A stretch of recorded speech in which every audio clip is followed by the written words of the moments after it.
So congratulations, you've bought yourself a new action camera. It could be any type of action camera. So in this guide, I'm showing you an A87 4K action camera, and that's just to show you it's a quick start guide. But I'm going to talk you through all of that, so you don't need to read it. So let's get straight into this. How do we get into the camera? Now, action cameras come in different types of cases. Okay, so there's a number of different types of waterproof cases you can get for action cameras. So in this complete guide, I'm going to show you all of them. So firstly, in this type here, you can hopefully see that in that light, you have to, so you notice what I did there. I basically pulled that spring. You need a long nail basically. I pulled that spring and also at the same time pulled up, which allowed the case to do that, which opens the back flap, and then there's your action camera. So that's number one done. Let me show you a different type, which is more of an easier one. You basically just hold it in a way and just pull that up, and that opens, which allows you access to the camera. The first one was a Goodman's, that one was an Apeman. Then they get the different types. So this one is a slightly more advanced one. There's a button included on the top as opposed to on the front. There's one there, but that's slightly the mode button. So this one you will actually need to, in the same way the spring gets pulled in, you pull up and then the back releases, and that's your action camera. And then the final one, this one is actually a premium brand one, and the door flap is not on top. Let me get this out of the way. Okay, so in this type of case, you would need to push. So hopefully that shows. You push and you can see the spring there. As you push, you also pull, push and pull, and that releases the clamp. And because it's side, there's your camera. So that is how to open the cases. Now putting them back in the cases, this camera, you put in the camera, you close the door. Let me zoom you in on this actually, because this one's a bit more fancy pantsy. Okay, so you'll see in this plastic case there's a little ridge here. You want to bring the camera, make sure the ridge is lined up, and then kind of lock it in. So now that's locked in. That's number one. Number two will be, I'll have to remember which one goes in which now, which will be very interesting. That's not that one. Okay, the way you can match this up is just see where the buttons are. So that button's there. I've got a button there. There's a button on top. So that is for this model. Put the camera in, close the flap, lift that up, and you can see what you want to do is basically those clips there you need to hook onto the back, and that's number two. And the other one is that one. Put the camera in. This one's a nice easy one. I like this one because it's basically just like one thing. There's no funny spring on it, but I think in action scenarios you want that extra protection so your camera doesn't fall out. And the basic 1080p cheaper one goes in, and same kind of idea, you spring it over and you lock it. So that was basically getting into your action camera, and there's 4 examples there. I'm hoping one of these is your camera. Okay, so you've got your camera out of your case. Next, what do all the buttons mean? So first button here on the front is your on and off button. It acts as your on and off button as well as your mode button. What the mode button means is you can select between camera, picture and playback mode. And on the front here is the lens, so you want to be careful and keep that clean. That's your main camera lens. So that's the front sorted out. Next, let's have a quick look at the top. On some cameras you might have a button here, some cameras you may not. That's just your OK button. So when you're going through your mode selection, you can confirm a selection by pressing OK on the top. Now on the side of the button you have 2 buttons. They call them 1 and 2. It's basically up and down. You're going through your menus. On the back of the camera you will have charging indicator light on the top in the Apeman brand, and also bottom light, which is the working indicator. So if anything's being written to the card, that bottom light will flash, and the top one is basically charging if you're charging it. Display is here on the back. Some may be touchscreen, some may not. Then the other side you have, you may or may not have these on your camera. This one has a HDMI out. This is a micro HDMI out, so it's the smallest size in the HDMI gang. So you can get micro, mini and normal. There's a micro USB as well, which you can use for charging and for using your camera as a webcam if it offers that capability. Then there's an SD card slot, which is a micro SD card. So if you're getting a SD card for your camera, which we'll show you in the next stage of putting a memory card into your camera, it's the micro SD card. And of course, at the bottom is your battery flap where your battery goes into. So that's a quick overview of the camera. Different models will vary, but the same kind of setup applies throughout. Okay, so in this section, I'm going to show you how to insert a battery into your camera. So depending on your camera model, you may have this spring-loaded button, you may not. And some cameras, they are different. For example, in this camera, it's actually the opposite. So you have to do that, and you'll see how that comes out. And it's spring-loaded. That's more of a premium style. Some of these have a single spring like that, and you'll see that just flipped open, and that's where you insert your battery into here. I already have a battery in here, but if I was to change the battery out, you basically put the new battery in, it pushes in, and then okay, yeah, also when you're putting it back in, you'll notice there's a little tab here just about. You need to put that on the tab side, make sure that goes in, he says, and then just push that in. Battery compartments. So in this example, I'm showing you the Apeman A100. You want to have a nice long nail like I do here, and you basically put it into, can you see this? There's two holes. You want to put in the outer hole and just spring it out just like that, and that's to remove the case. Some of these have springs on them which are a bit more fancy. You take the battery out. Sometimes the battery can be a bit hard to push in. You'll notice I'm going to put quite a bit of pressure on there. But that's a good thing because the battery won't slide out. So there you go. And that's taking the battery out or putting the battery back in.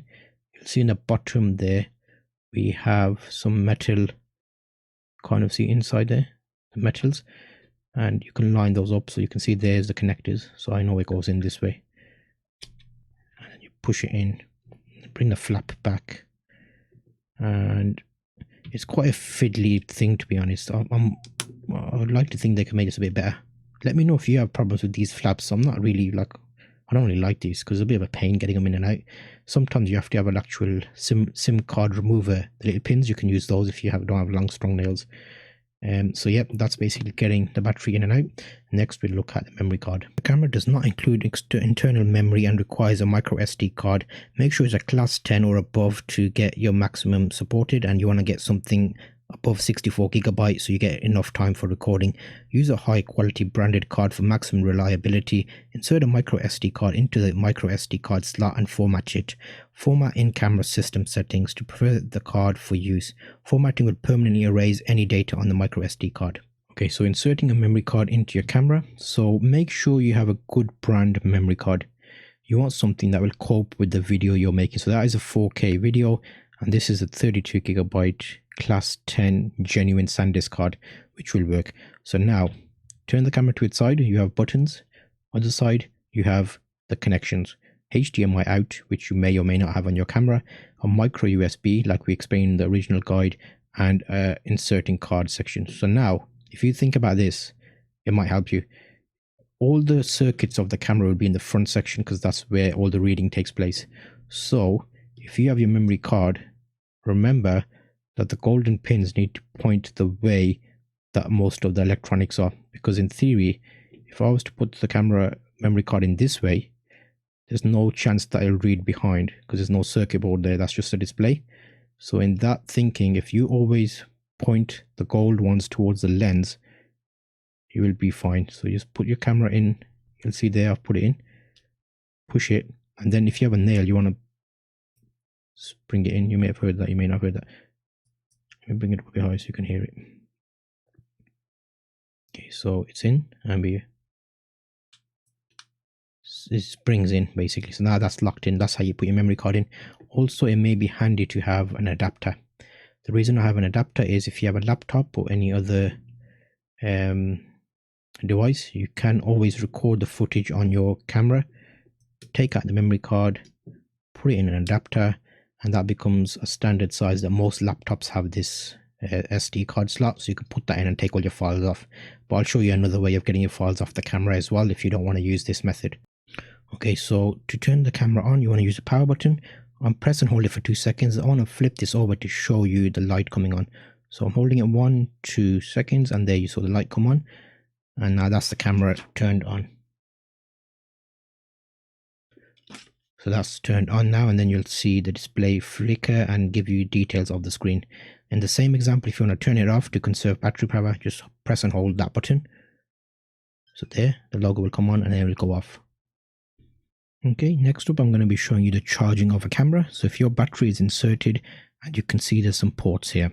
If you have a good brand camera, they normally give you a cable with it. If it did not come with the cable, not to worry, I'll include a link in the description for the cable you will need. You want a 5-pin micro USB cable, which is what plugs into the camera. That basically plugs in one way, you can see, which is as such. So now that's plugged in, the other side of the cable will go into a USB, and that charges the camera. So to charge, connect one end of the included USB micro cable into the power adapter or USB charging port, and the other end to the micro USB port, which would be into your device where you're charging it. When you connect the camera to the power, the camera will automatically turn on. To more effectively charge the camera, turn it off. The red charging indicator will stay on while the camera is charging, which is normally indicated on the camera depending on your model, and turn off. The light will turn off when the camera is fully charged. Some cameras, the light might be red and it might turn to green when it's fully charged, and the light might be on the front, but that depends on the type of camera you've got. Charging the power adapter takes around 2 hours on a typical battery, which is about these milliamp hours, which is about 1050. The 900 milliamp hour batteries, it normally says on the battery itself, the back you can see the numbers. It can be less than that, about an hour and a half. Okay, so right now we're going to talk to you about the menus and options in the camera and let you know what they mean. So when we press mode on the camera, it will go through different modes. So watch this. Mode, and it went to photo mode. You can tell it's photo mode by the camera in the top corner. Let me point with my pencil. So there is a camera which is photo mode, and photo at 20 megapixels. That number there is the amount of photos you can take. That's the battery life, and that's the TF. Press it again and it comes to video recording mode. Time lapse current mode is in, and it's 4K at 30 frames a second. But what about if we want to change some of those? So the video mode, because this is in video mode at the moment, press OK to start and end recording. OK is on the top. So if I press OK, you'll see that camera turns red and it's starting to record. Press OK again and it stops recording. So on the top of the camera, if you press and hold OK, you'll see it goes into the settings screen. So that is your camera mode, that is your playback mode, that's the settings, and that's just go back. So you can use the left hand side to go between the menus. Let's go straight to settings, press OK. Rec mode is the first option. Press OK again, and that'll go into the settings, which says I'm still in the camera video mode. That's the 4K. I can use this to go down to 2.7K, 1080p, 720p, or back up again. So now if I was to select OK, it'll go to 4K, which is fine. Interval recording is the next option in this setup, and you can use interval recording for making recordings for how long it records for between settings. So it's 0.5 seconds, 1 second, 2 seconds, 5 seconds, 10 seconds, 30 seconds. Into recording interval, so how long it records for at any one time.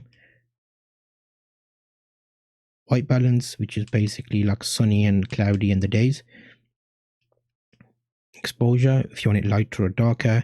Video length unlimited, but you can set it to a certain duration. So I wanted to just record, I don't know, there's a few options there for like a minute or minute and a half at any one time.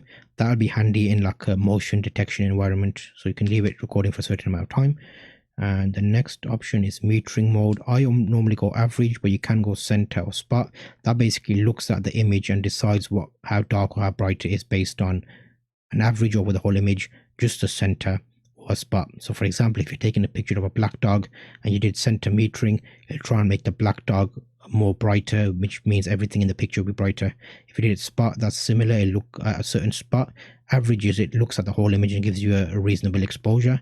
Let's leave it an average. Going down, sharpness, I normally leave it on middle, but you can make it high or low depending on when you make a video how well you think it looks. Quality determines how big the file will be. At the moment it's set to middle. You can make it a lower quality, which makes the video file a smaller size, or higher quality, which is a better image overall. ISO is how sensitive it will be to the light. A lower number means you'll get a nicer, clearer image, but you want that on a brighter day. So if you have loads of light, you can make it a lower number. If it's very dark, it'll be a higher number, like 3200, but you'll get a lot more noise in the image. So if it's indoors, you'll notice the image is not as great quality at a higher ISO. I normally leave it on auto unless I'm doing something specific. Driving mode is basically if the cable is plugged into your car and you start your car, it will auto start recording, and when you turn your car off, it'll auto stop recording. It's like a dash cam thing. That's back to the top again. And then if I press OK on the screen, or even mode, you'll go to the next option, which is the settings. Image rotation basically flips the screen upside down. So if you're mounting it in a car, you can mount it upside down and still see the image, which that's just that. Wi-Fi you could turn off or turn on. I'll show you another way of doing that as well, and that's when you're connecting it to the app, which will be in a later segment. Wi-Fi information is here, so it gives you the name of the Wi-Fi that this camera will submit to as a name, and the password if you're connecting to the camera. And hopefully that, yeah. So then down, reset Wi-Fi, light source frequency. I've not really used that, to be honest, but I leave it on auto. That's basically similar to like monitors have a 50 Hertz and 60 Hertz, so how good the refresh rate is, I understand it to be. Do let me know in the comments if I'm misinterpreting that. So LED indicator when it's recording, do you want a light flashing when it's recording? That's fine, leave it on. If you're doing some type of video where you don't want people knowing you're recording, like if it's a helmet cam or like a proof recording type thing, you might not want the LED indicator on. And auto screensaver, after how long does the screen turn off? It can be 30 seconds, or you can turn it off and always have the display on, which will take a bit more battery power.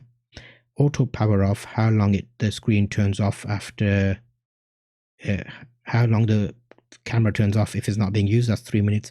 Beep sounds, I always turn those off. That's when you press buttons if it gets a beep or not. Languages, that's self-explanatory. Time format, and also time set. You can also have a date set on there, and then the format is to format the memory card. If you have a new memory card in there, it's always advisable to format that first before you continue. And device info is basically just the version number of this camera, and the if they've asked you about it, you can check the version number. Default settings is it puts it back to the standard default settings. That's back to the top. Press mode again, and then OK, and that'll go back here. Remember I talked about Wi-Fi? If you press and hold the up button, it will turn the Wi-Fi on. There we go. Oop, I pressed it too much. You have to press, yeah, you don't have to press and hold it. Just press up once. So now that Wi-Fi is enabled. Now let me show you how to connect to the Wi-Fi. You have to download the app. Let me show you on screen right now here. Okay, so as you can see, you need to get the app, install the app, make sure you put your email address in. You'll get a verification code. Check the verification code. The email might drop into your spam. It'll be a 4-digit code. Enter it into your phone. Once you enter it into your phone, you'll see the app. And once you download the app, it looks something like this. One thing I didn't like about it is you have to create an account and So you get the camera, you get the app, Android market app, Apeman app. That rhymes. Apeman. Yeah, that's a new maker camera there, mate. Apeman. Okay, so yeah, you download the app, you sign in. Well, it asks you to create an account. Make sure you put a legit email address in there. It'll send you a code. Check your spam folder. It might have gone in your spam. It'll be a 4-digit code. Put it in. I've logged in. This is the first screen. Do you want to extend your warranty? Let's think about that later. Turn on the Wi-Fi on the camera. You do that by selecting the up button on the camera. So on the side of the camera, you'll have 2 buttons. Just keep it pressed and you'll see it show on screen saying Wi-Fi active. So that's off right now. So if I keep it pressed, you'll see it's going to be Wi-Fi active. There, turning on Wi-Fi. The screen comes with the name of the Wi-Fi device and the password. So think of it like an internet. Go on your phone, turn on the Wi-Fi, connect to it, put the password in. When you turn on the app, it'll show up on your screen. I'll show you a quick example of that right now. Okay, yeah. So you keep up pressed and by pressing up it goes onto the screen and you drop everything on the floor there. So it's telling me the Wi-Fi is active and it's telling me the action name and the password and what I need to do. So do match camera, make sure the camera is turned on, turn on your camera Wi-Fi hotspot. Yeah, it's on. So manual connection, and it should show up here. I've got a list of available networks. Just refresh that. Oh, action camera 3887. So the reason I know it's my action camera is on my screen here also says action camera 387. The password is the Wi-Fi password here, so it's a nice secure one. How far does it go? 890. Connecting to action camera and connected. So let's go back to the app, and it's saying Wi-Fi connect successful, and there it's saying connect. The Wi-Fi network has no internet access. Connect anyway. Connect and enter camera. Oh, there we go. So could it be any easier? No, it couldn't. But you know what? We did the, does that auto rotate? Okay, no. So now if I put the camera here, you can't see that. Yeah, I've put it there. Let me zoom you into my screen so you can see this. So some people have said they've had trouble with the Wi-Fi video, slow loop, slowly loop. I might have let me go to photo and take a photo. Okay, so it's thinking about it. Remember, it's Wi-Fi, so it might be a bit slower connecting photo. So shoes on my. Okay, so let me do a quick wave and a photo. Oh yeah, and it tells you there's no SD card, no SD in the camera because the SD card is right here, mate, because I took it out. So yeah, it connected. There's no problems. You know, it works. And let me get out of that. Excellent. So let's go back, enter camera, and wham, we are A100 Apeman on the Wi-Fi, so I can see exactly what's going on. You can see here kind of two scenario. So oops, yeah, give it a little studio tour. So that's my display, that's the cameras, that's the desk you're seeing, that's my top down shot, which is a bad boy. Camcorder pointing down to my desk, couple of DSLRs there, camcorder, you can just about see in the DSLR in the background, and let's do the infinite loop. Yay. Okay, so yeah, it works, everything's fine. La-di-da-di-da. That was Wi-Fi. Let me go back on my recording. That was how to do your Wi-Fi. Second, it was in the waterproof enclosure and I was hand holding it and doing some shots of my walk with Max, my dog. I've put a bit of a cinematic trailer together. It's basically simple stuff. So I've just cut the video as it was, repositioned it, added a bit of low music so you don't get bored.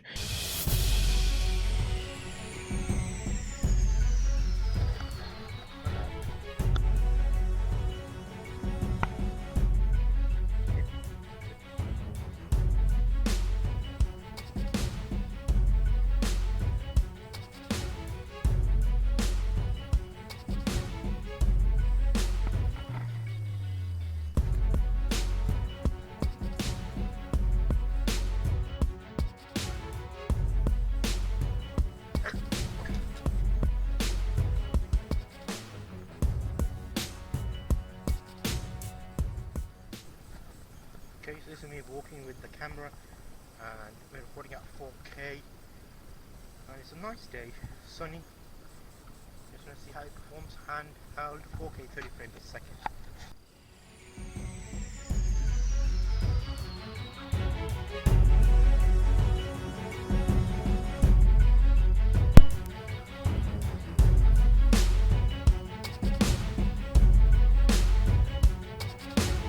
Action cameras for live streaming. Can we use it as a webcam? Let's find out. You may be aware I do loads of videos about action cameras. I've got a few old ones here and I made some videos recently speaking about action cameras and telling you why I stopped using action cameras. However, because I struggled to find a good brand that will give you a camera at a good price and give you everything they promise, So in the past, some of the cameras haven't been great quality, but with the Apeman A77 action camera, I've been happy because it's a 4K action camera. Firstly, let me give you the specs actually first. So 30 meters waterproof in its waterproof casing, 20 megapixel photos, 4K Ultra HD video. We'll check that out. We'll check the dimensions and stuff. I'll give you examples. LCD display, 2 inches. So timer shooting, remote shooting, loop recording, that's a good thing because you know we like to do different types of videos with our cameras. Lovely box. They've got their social media on there as well. Links. Ooh, look at that. Straight away we come to the box. And that's the camera. Oh, okay. That's there. So thank you for choosing the Apeman products. Our team has been committed to quality products, and there's one on the screen. There we go. Oh, there we go. Batteries straight on top. Oh, we got 2 batteries. Excellent. I won't mess with the accessories. I'll show you that separately. So if I check the battery, what do we have? Okay, it's an Apeman branded battery, 1050 milliamp hours, which is great because sometimes there's 900 milliamp hours which don't last as long. So I'm glad that they've given us a good battery. I normally keep one long nail, especially for action camera opening, because a lot of people have asked me, does this camera work as an action camera? Does this camera work as an action camera? And I can say, when I put the cable in, Apeman offers you camera mode. So for those that follow us and want to use an action camera as a webcam, it allows that. So now, can we add it and show you it to see what it looks like? Okay, let me add that into the camera sources. Okay, so here we go. This is the 4K Apeman action camera being used as a webcam. What do you think? I'm actually quite impressed. When I'm doing stuff like this, it's a nice wide angle view. So I would recommend them. I'll put a link in the description so you can actually go and pick up the cameras. Action camera HDMI out. If you're lucky enough to have a small, well, not small, it's a mini HDMI out on your action camera, then you know what, you're in for some great things. Let me show you some examples today.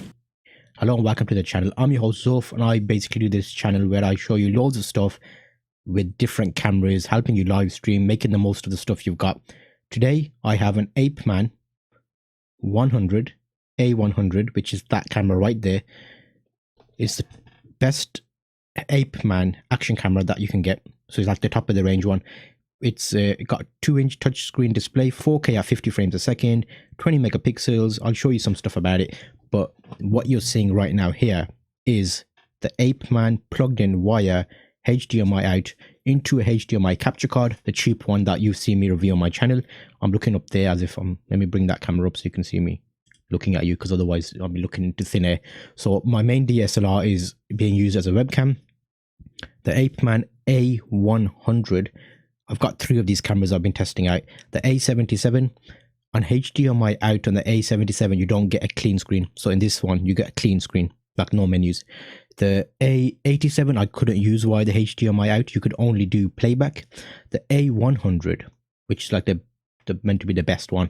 I like the A87 better because it comes in like a case, and on USB, you get quality of 1080p, like a web streaming quality, like a webcam usage. The A77 was 720p. The A100 is just kind of give me a bit of a shock, to be honest, because I'm quite impressed with this quality right now. So if I show you that on its own, it's a wide view, don't get me wrong, so you can see my belly and stuff, but looking at the setup, you can put it in a way that it's a bit closer to you. And that one is their flagship model. So the reason for the flagship model is it's priced at about $99.99.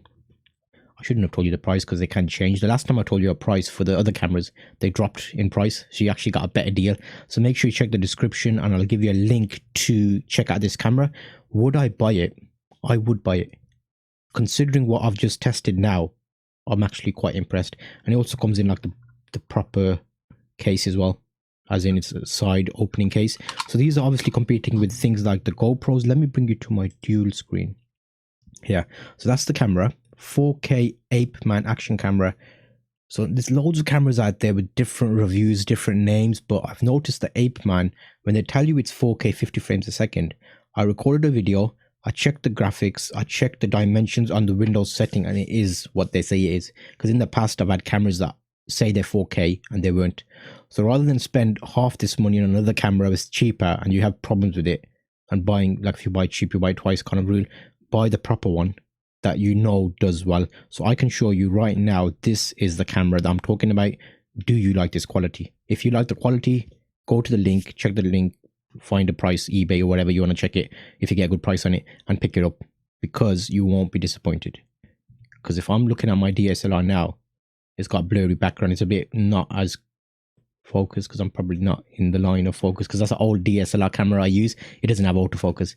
But then comparing it to something like this, you can see more of my background, all the boxes and stuff, which is a bit of a mess. But you know what?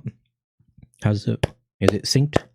Can you hear me as in speaking and picture? Yeah. So if I bring you to the last window again, it's got additional features. So it's not going to be a one-trick pony. It's not just going to be a webcam for live streaming. You can take it out, put a memory card in there, and take loads of amazing footage of family and stuff. Right now, we're in lockdown, so you know, you can't do as much action as you'd want to, but you can always do stuff with the family and make videos. So here's a lineup of cameras. Let me show you this actually. So the A77, it's a 4K at 30 frames a second. I've got that camera. Yeah. That one. And then you've got the A87, which is that one. A77 does 720p webcam if you plug a USB into it. The A87 does 1080p if you plug a USB into it. They both have HDMI outs. The A77 HDMI out, you'll get menus. Look at my video, I'll put your link in the description. So it's not clean like this camera is now. The A87 doesn't allow it. So I plugged the HDMI in. It gave me two options. You can view the photos you've taken or view video you've taken. I can't get a live feed of the camera. Maybe that's a firmware thing, but I'm going to feed that back to Apeman and say, can you include it, please? Because the A87 I liked a lot because it's 4K 60 frames a second as well for video. So, you know, if they add that feature into that camera, that might be their flagship model, if they can do that. Otherwise, the A100 is. But price-wise, they're not far apart. It's about £10 difference between them in the UK. And the A100 is their bad boy one. So that actually comes with super image stabilization as well. Super EIS, they call it. I'm going to test that in a separate video so you can see it, how it performs in movement. But overall, for this little video, I've basically compared all three of the cameras. I don't know what I'm going to call this video now, because I was going to show you just the clean HDMI of an Action camera, but I'm actually giving you a comparison of all three. So I might make this as the comparison video. Okay, so again, with my videos, I make everything in one take. What you hear is what I'm thinking. So I'm not like going to go and edit and make extra bits or add bits and take things out. I use live streaming software where you can see my hand here. So I've got a keyboard, F1, F2, and F3. F1 is my main camera. F2 is the new Action camera that I'm using via HDMI. F3 is another screen I've got set up with both cameras and my screen capture, so you can see what I'm seeing. So it's like as live and raw as it gets. So if you want a similar setup to this, check out my live streaming playlist, and I'll show you how I've set this up. And it kind of works nicely for live streams, makes it look a bit more nice because I can show you what I'm talking about. Anyway, back to the subject of this video. So A100, first I was thinking, you know what, I thought they've got the A100, but the A87 is really good. Why would I want the A100? But then when I started playing about with settings and checking obviously the use of it, straight away when I put the HDMI in, no messing about, wham, the picture came up using a HDMI capture card. There's loads of HDMI capture cards out there. You don't want to get the expensive one, like Elgato make an expensive one. You could pick up a cheap one, which I've done a review on my channel, and use it with this setup, and you're going to get some nice video, mate. Yeah, that's a quick review of that and letting you know what's available. Out of the three, which one would I buy? It depends on your budget. If you've got about £40, buy the A77, you can't go wrong. You'll get via USB, you'll get streaming at 720p. If you got a bit more money, should you buy the A87 or should you buy the A100? If you can use it just for live streaming, buy the A100. Use it via HDMI out. You'll be amazed. You'll be amazed, the quality. If you've got an option to use it as a webcam and you want to use it for family videos and recording and like general stuff, get the A87, because that will give you 1080p via the USB cable. But then again, it's got gyroscope image stabilization in the A87, but the super in the A100. Check out this video. This video will tell you what the two image stabilizations are like for both cameras, and that will be the clincher. Because if you're going to make videos of family and stuff, you don't want it being like, ugh. I'll see you on my next video, and that will give you more information. You can find that right here somewhere in a box. See you in that video.